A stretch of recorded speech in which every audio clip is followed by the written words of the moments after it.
In the last section, we added on a dev script to automatically start up both our client and the server from a single terminal window. So nice little trick, gonna save us like a couple keystrokes.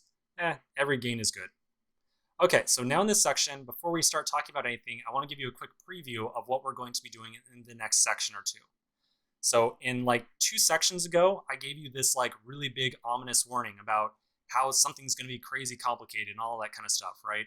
So in this section, we're going to set a very short-term goal for ourselves. We're going to set like this tiny little feature that we want to add. When we add that feature, we are going to encounter a little stumbling block.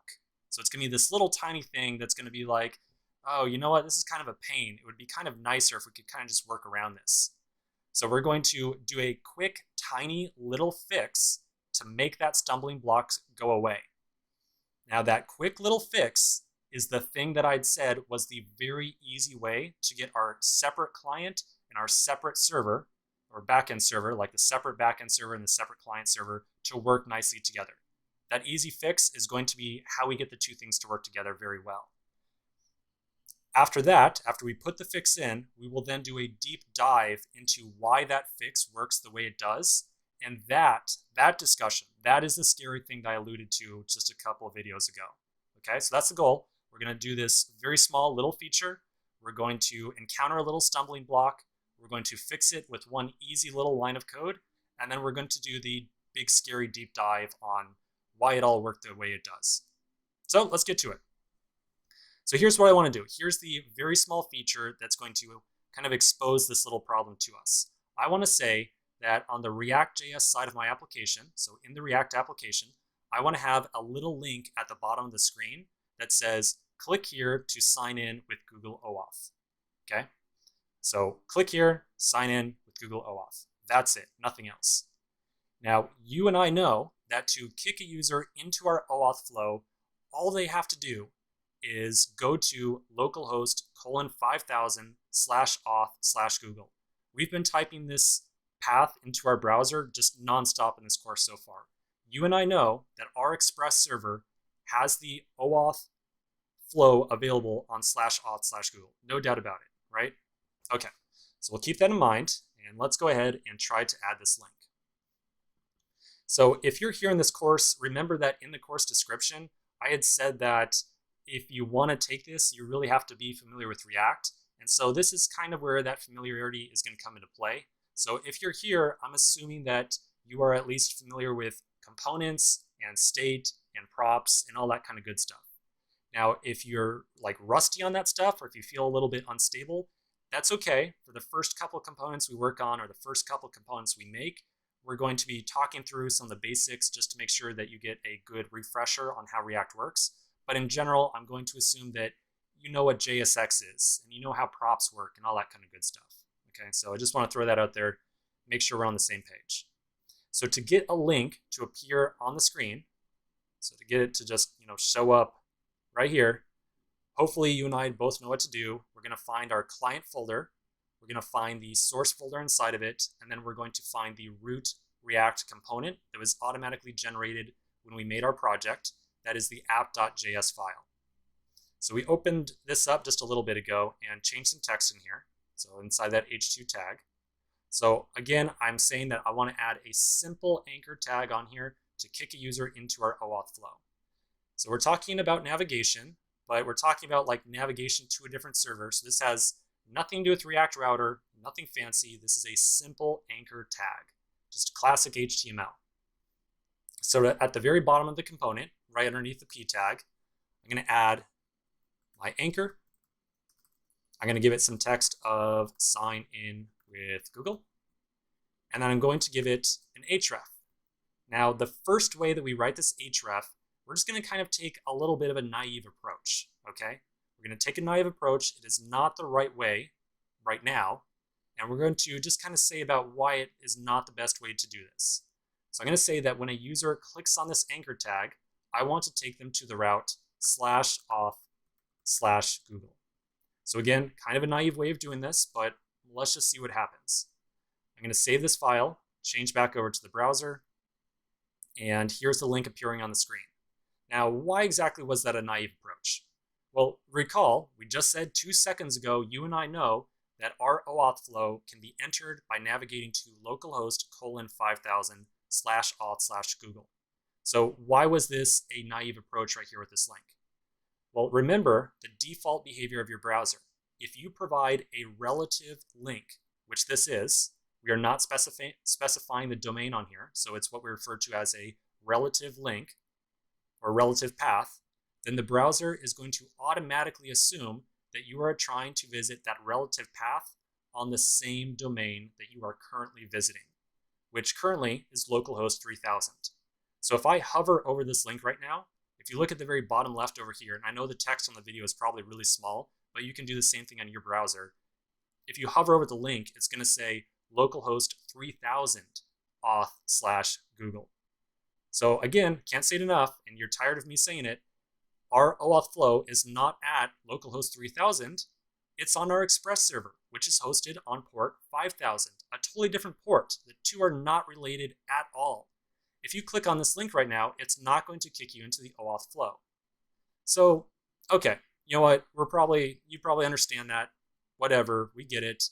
We can't use a relative link here. That's fine. So how would we fix this? Well, hey, it's not the worst thing in the world. We just have to manually specify the domain.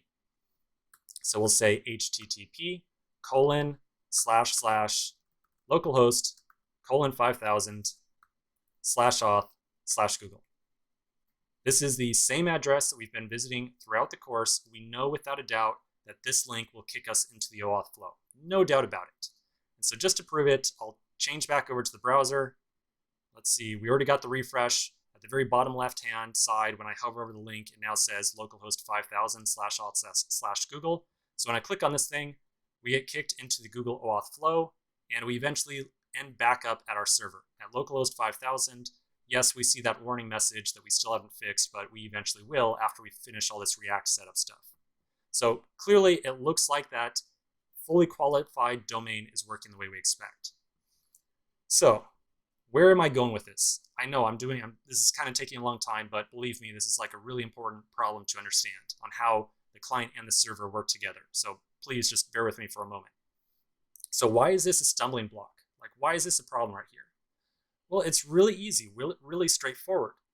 This link, as I have crafted it right here, and you and I are looking at, is only going to work in our development environment on our local machine. This is assuming that we have some server running on localhost on port 5000. When we deploy our application to Heroku, this link right here, it's not going to work anymore. In our production environment, this link will not work the way we expect it to. So you might be thinking, well, what are you talking about? How is this going to work? Well, hey, when we go to deployment, if we want to access our production server, we would have to just magically change the server right here, the address, over to whatever that randomly generated word was, bayou.herokuapp.com, like so. So essentially, to make the app work correctly with just this very simple, very basic anchor tag, we would have to somehow dynamically, whenever we deploy our application, go over our entire code base, find every anchor tag, find every API request, and magically, just automatically flip it from localhost 5000 over to our Heroku app address. And to me, that is a stumbling block. That is a big problem. Obviously, you and I don't want to have to go over our code base and replace all these links right here anytime we go to deployment, right? That's crazy. We want to just have like one setting and have everything automatically work without having to change our stuff around for deployment. So you might be thinking, man, why are you making such a big deal about this? Who cares? Let's put some little check into our code base and say, are we in production? If we are, use this link. Use our Heroku app address, which is where our Express server sits. Otherwise, we must be in production, development, in which case we should use localhost 5000. And you know what? You're right. That would definitely work. We could probably add in some check to decide if we were in production or development, and then change the domain appropriately. I'm not going to disagree with you. But you know what? I'm going to say even that is too much work. Even that is too much. I don't want to do it. I don't want to be changing any links whatsoever. I want to say that if I want to go to auth/Google, I want that to just kick me into the OAuth flow, period. I want to keep my life as a front-end developer as easy as possible. I don't want to have to do any extra magic, any extra setup to dynamically generate these paths on the fly. So at this point, I'm going to tell you that we have now identified what the stumbling block behind our separate front-end and back-end servers is. The clear stumbling block here is that sometimes we want to just make reference to a path and not have to really care if we're looking at our localhost 5000 API or our production HerokuApp.com API. I don't want to care about that. I want everything to just magically work right out of the box and have everything just figure itself out. Just figure out where the API is. Just do it for me. So that's the stumbling block. We are now going to add a little bit of code that is going to make this link right here, like /auth/Google, work for us automatically. And so this next little bit of code that we're going to add in is the part that I had said previously was the very simple, very small fix to make the backend server and the front end server work nicely together. Okay, so this is going to be the fix. You are going to agree with me that it is easy, it's small code, it's a very small change. What it's doing, however, is pretty crazy. And that's what we're going to spend a lot of time to discuss and figure out what is really going on with our server architecture. So, just so you know, I'm really excited. I love this. I love this topic. I'm really excited. It's very complicated, and I feel like you and I are going to have a really good time figuring out what's going on. So let's do that small change to make everything just magically work, regardless of if we are in development or production. Let's do it. So I'm going to find inside my client directory my package.json file. Remember, this is in the client directory, so this is not the one in our root project. So we've been working on two separate, or we now have the two separate package.json files. We have been previously working on the server one. We are not opening up the server one. Close it. Get it out of here. We don't want it. We want the package.json file that has a name of client at the very top. So I'm inside the client package.json file. We're going to add one little piece of configuration in here. This is the line of code that is going to make everything just magically work out of the box with really no care in the world from us. And it's going to seem like this front-end server and the back-end server just mesh together so ridiculously well, okay? I'm going to find the line that says private, and right underneath it, honestly, it doesn't really matter where you put this configuration. It can be anywhere in this overall object. I'm going to put in a key of proxy. That's going to be pointing at an object. I'm going to make sure I get the comma right after it right away, because I don't want to make any typos at this point. Inside of this proxy object, I'm going to add on a key of /auth/Google. I'm going to close it out, so closing string like so. To that, I'm going to assign the value of another object.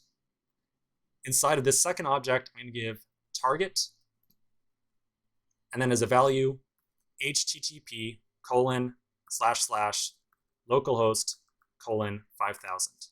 Okay? So that's pretty much it. At this point, we have more or less solved the entire issue of making the server and the client server work together nicely. That's it. Just this right here. So again, I want to reiterate the fact that when we start talking about what is going on behind the scenes with this line of code, you will say to me, this seems insane. Why are we doing this? You're only going to say that because we are going into the behind the scenes stuff. If we just put in this line of code right here and I said, hey, that's it, everything works, you would say, oh, fantastic. Everything works together so nicely. So I can't say it enough. It's very easy to get this stuff working together. Figuring out why it's working is the hard part. But I know I've said that enough now. You're tired of me talking about that. So let's test this out and just make sure everything works the way we expect. Now I will say we are going to get a very small error when we go through the OAuth flow, but it's totally fine. It's an error that we can also fix up very easily as well, okay? What I really want to prove to you right now is that inside this app.js file, we can just put on /auth/Google and somehow get over to the OAuth flow. So to test this thing out, I'm going to first change over to my terminal. I'm going to kill the running server. So they both exited, and I'm going to start the server back up with npm run dev. So our front end server, the React stuff, it does have live reload, but it does not automatically reload the server when we change the package.json file. So usually when we change the React components or anything like that, we will get the benefit of the live reload, but that is not the case with stuff that we change in package.json. Okay, so we got kicked back over to the browser. It looks like we're doing the refresh right now. Let's wait for it to just finish its thing. Still starting the development server. Well, while that's loading up, I'll give you a little bit of a preview. When everything loads back up and we hover over the little link right here, we're going to notice that at the very bottom right, it's still going to display a domain of localhost 3000/auth/Google. And so you might be sitting there thinking like, are you sure this OAuth stuff is going to work? And I'm going to say, yes, it is. Okay, so there's the reload. I'm going to hover over the link. Notice how at the bottom left, it says localhost 3000/auth/Google.